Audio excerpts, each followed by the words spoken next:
JD Vance pulled into the parking lot of a small, well-worn diner in Springfield, Ohio, a place that had been a staple of the town for decades. The neon sign above the door flickered in the early evening light, and the familiar smells of grilled burgers and fresh coffee greeted him as he stepped out of his car after a long, tiring day. He had spent hours in meetings and long discussions, and all he wanted was a quiet meal in a friendly spot. Inside, the diner felt like stepping into a warm, lived-in home. The walls were decorated with faded photos of families and friends who had come here over the years. The worn-out booths, the clinking of silverware, and the low hum of conversation gave the space an inviting yet unpretentious charm. Regulars sat at their usual tables, chatting in low voices or simply enjoying the comfort of routine. JD Vance walked up to the hostess's station, expecting the usual friendly welcome. However, as soon as the hostess saw him, her warm smile faltered. There was a brief flicker of hesitation in her eyes, a moment that seemed to stretch out as other customers glanced over, their expressions unreadable. It was as if, in that small instant, everyone in the diner recognized that something was off. Without much delay, after a few awkward seconds, the hostess stepped forward and said in a firm yet gentle tone, "I'm sorry, but we can't serve you tonight." The words hit JD Vance like a quiet but heavy blow. He felt the weight of every pair of eyes on him, and the murmur of whispered opinions began to rise. This wasn't about a policy on closing time or a shortage of staff. It felt personal. JD Vance's first thought was to leave, to walk out and avoid making a scene. But after a moment's reflection, and with the calm confidence he'd learned over many years of public life, he decided he needed to understand the reason behind the decision. "Can I speak with the manager?" he asked in a clear, even voice. The request caused a ripple through the room. Conversations hushed further as all eyes shifted toward the back of the diner. A few moments later, a broad-shouldered man in a grease-stained apron stepped forward from behind the counter. His name tag read Don. He didn't immediately ask JD Vance what his question was. Instead, his gaze was steady and measured, almost as if he was bracing himself for the confrontation. JD Vance repeated his request. "I'd like to know why I'm not being served tonight." The diner's ambient noise dropped to a tense silence as Don exhaled sharply through his nose and wiped his hands on his apron. For a moment, the only sound was the distant sizzle of the grill and the soft clatter of dishes in the background. After a pause that felt far too long, Don spoke. "You know, folks around here have strong opinions about who they trust and what they believe. Many of our regulars don't feel comfortable with politicians, with what they say and do. I run this diner, and I have a community to think about. I'm sorry, but tonight I can't serve you." JD Vance listened carefully. Instead of getting angry, he simply nodded. "I understand that some people feel let down or betrayed by politicians," he said softly, "but I'm here as a customer. I'm not here to start a fight. I just want to know what I could have done differently, or if there's a chance we can talk about this." At that moment, the tension in the room was almost tangible. A man in a blue work jacket, a fixture in the diner for as long as anyone could remember, mumbled under his breath while picking at his eggs. Nearby, a younger man sitting in a booth crossed his arms and leaned back, his expression a mix of skepticism and curiosity. Even the waitress, busy behind the counter, paused to listen. The air felt heavy with unsaid words and deep-seated emotions. JD Vance could sense that his presence, as a well-known figure in political circles, had already set many minds in motion before he even uttered a word. Yet he continued in a steady, deliberate manner. "I'm not here to make headlines or stir up trouble," he added. "I'm just asking for a conversation." At this point, the quiet murmur of the diner was punctuated by a gentle reminder coming from somewhere in the back of the room, almost as if the community was collectively inviting dialogue over Discord. "Please like, comment, and subscribe." Don's face, lined with the years of hard work and the burden of community expectations, softened just a fraction.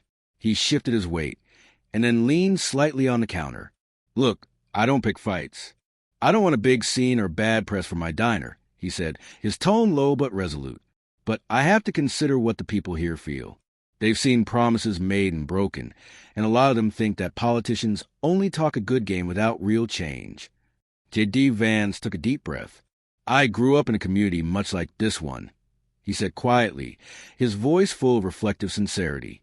I know what it's like to see good people left behind, to watch hard work and honest labor be overlooked. I didn't come here to hide behind a title or to preach. I came here to share a meal and to learn from what you have to say. As the conversation deepened, several customers began to speak up softly.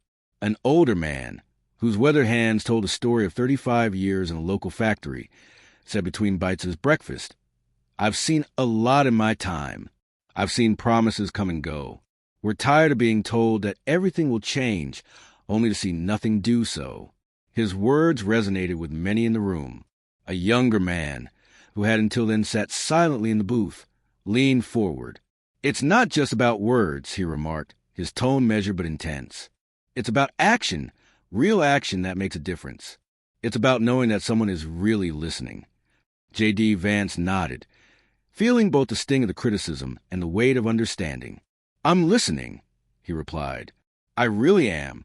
And I want to know what you would want from someone like me, what you want to see change so that I'm not just another face in the crowd."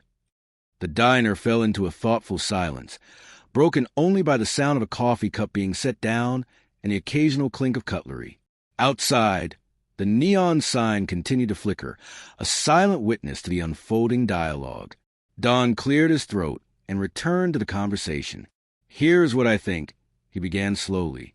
"Tonight isn't about politics or making a statement. It's about trust. People here have been burned too many times. They see you, and they remember all the promises that never came true. They see a politician, and they assume you're just here to keep playing the same old game. I have a duty to my community, and I can't ignore their feelings." JD Vance's eyes met Don's, and for a moment, there was an unspoken understanding between them. "I know things have been rough," JD Vance said. "I know there's a lot of pain and disappointment. But I'm not asking for forgiveness in one night. I'm asking for a chance to prove that I can be more than just a politician on TV, that I can be someone who listens, who cares, and who works to make things better." A murmur of agreement rippled through a few tables. Some faces, earlier set in skepticism, now showed signs of reconsideration. The atmosphere began to change as the conversation shifted from confrontation to genuine dialogue. The diner, a microcosm of the larger community, had suddenly become a place for honest exchange. After a long pause, Don said, "All right then, let's do this. Let's talk it out. Sit down, have a meal, and let's see if by the end of this conversation we can find some common ground." With that, he called out softly, "Mary, please bring a menu for our guest." At this point, a friendly reminder echoed in the soft chat of the gathering. "Please like, comment, and subscribe." JD Vance took a seat at a warm but sturdy booth, his eyes still locked on Don as the conversation continued.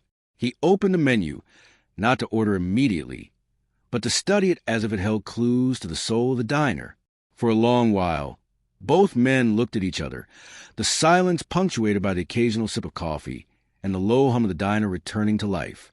The dialogue that followed was not one of heated arguments or shouting matches, but a measured, thoughtful conversation. JD Vance asked questions about what the people in the community needed, what changes they hoped to see, and how trust could be rebuilt after years of broken promises. Don, for his part, spoke not just as a manager, but as someone who had seen too many dreams dashed and hopes betrayed. He talked about the struggles of everyday life, about families working hard and feeling ignored by those in power. "You see," Don said, his voice softening as he recalled memories, "it's not about making headlines or winning an argument. It's about knowing that every word matters. Every promise carries weight. And when those promises aren't kept, people start to lose faith." JD Vance nodded thoughtfully. "I understand. I've seen that too," he admitted. "I've seen communities suffer because people felt like they were just being talked to and not really heard. I can't change the past, but I want to help shape a future where every person's voice is valued." The conversation drifted to personal memories, stories of missed opportunities, moments of hope, and times when a kind word had made all the difference.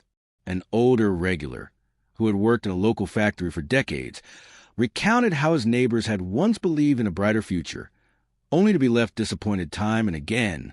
His soft-spoken words held the gravity of a lifetime's worth of experiences, and his story resonated with everyone present. As the minutes turned into what felt like an hour of honest exchange, JD Vance realized that he was not just speaking to one man or a few skeptical faces, but to an entire community. Each person in the diner, whether vocal or silent, had a story, a hope or a hurt, and all were listening.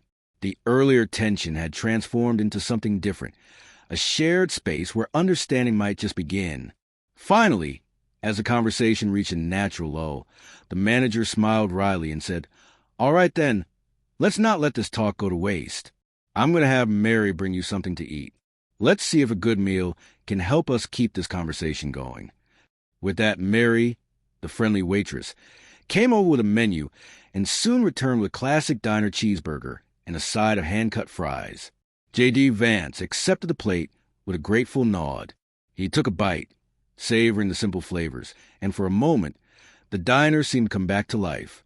The low clatter of plates resumed, the background murmur of conversations picked up, and even the skeptical faces softened as they witnessed this genuine act of acceptance.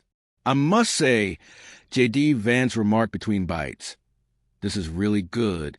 It reminds me that sometimes the simplest things in life can bring people together." His words were gentle, yet they carried the weight of someone who understood that food, like conversation, could be a bridge between differences.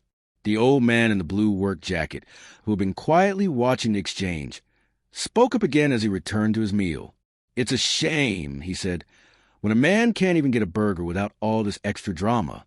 But maybe this is a sign that things can change." His comment, though understated, brought a small smile to those around him. The diner had shifted from a battleground of opinions to a quiet forum of ideas. JD Vance and Don continued their conversation, touching on issues that went far beyond politics, a discussion of trust, community, and the power of listening. JD Vance explained that he was not perfect and that he had made mistakes, but he was willing to learn and grow. Don, in turn, admitted that he too had been shaped by the disappointments of the past, and that hope was hard to come by in a world where promises were often broken. "You know," JD Vance said softly, "I'm not here to fix everything tonight.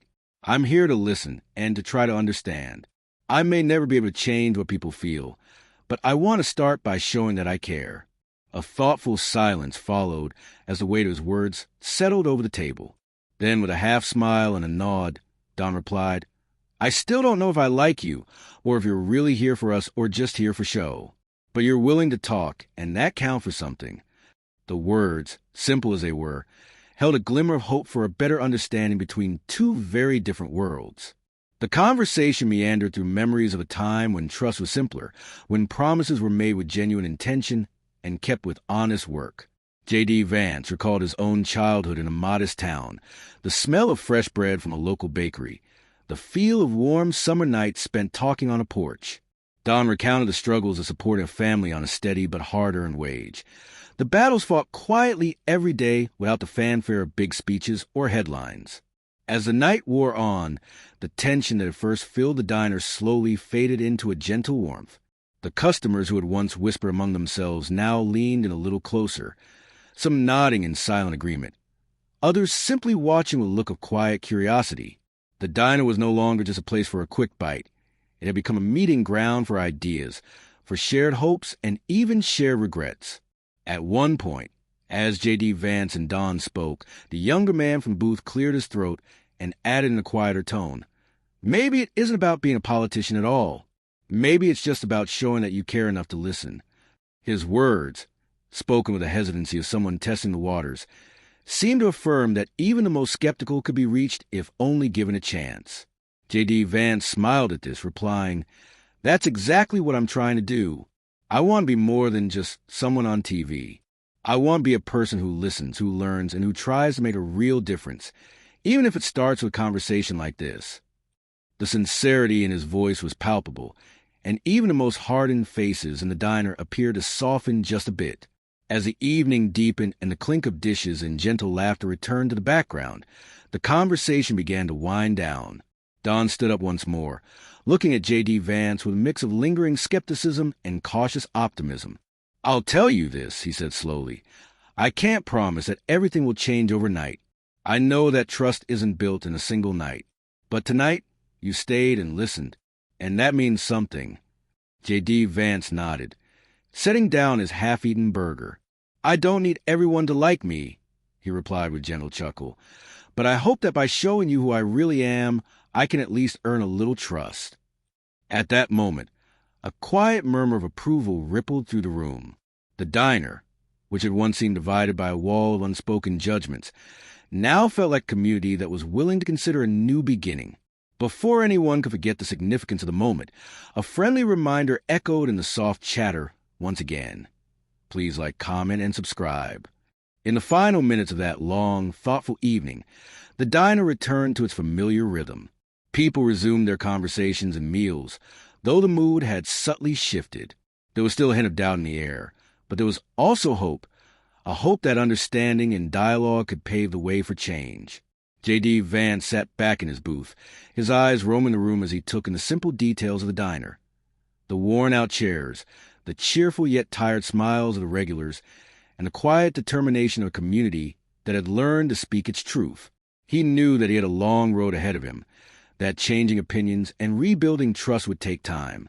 But that night, as he finished his meal and shared a final, understanding nod with Don, he felt that a small but important step had been taken. Walking out of the diner later that night, JD Vance carried within the weight of a quiet conversation, a conversation that was not filled with anger or loud arguments, but with the hope of listening, of learning, and of slowly mending old wounds. The neon sign of the diner flickered behind him as he drove away, a small beacon of the community's enduring spirit. In that simple, unassuming diner, an unexpected meeting had taken place, a meeting where differences were not erased but acknowledged, where a public figure became just another person trying to understand the pain and hopes of those who once saw him as separate. It was a reminder that sometimes the most important work is not done with speeches or grand gestures, but in the simple act of sitting down together, sharing a meal, and listening with an open heart. And so, as the night deepened and the world outside moved on, the small diner in Springfield remained a quiet testament to the power of genuine conversation, a power that can bridge even the widest of divides. Please like, comment, and subscribe.